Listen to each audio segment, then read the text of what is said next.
Hello po, nagbabalik na naman po ang inyong lingkod, Hasa26 TV. Ngayon po may panibago po tayong opinion na pag-uusapan at imamarites. Okay po?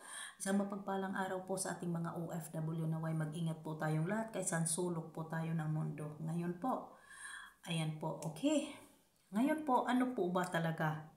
Ano po ba talaga ang meron kay Rina? Bakit napakarami pong sponsor at napakarami pong nagmamahal kay Rina hanggang ngayon?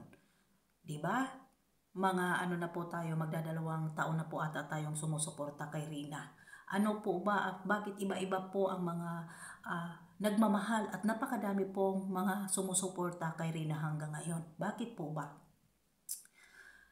Bakit napakadami at ano po ba ang mayroon si Rina? Bakit hanggang ngayon napakarami pa rin nagmamahal kay Rina?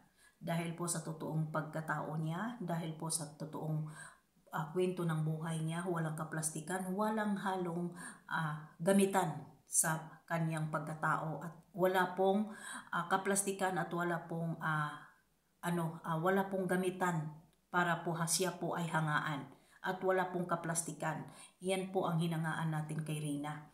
Di po ba yun po ang ating hinangaan para sa ating nag-iisang Rina? Diba? Ang sinusubaybayan na hindi marunong magsalita na parang robot ngayon po ay marunong na pong magsalita at nakabalik na po siya sa dati. Okay po, iyan po ang pagmamahal po namin ng totoo bilang isang supporter kay Rina. Okay, hanggang dito na lang po ang aking video.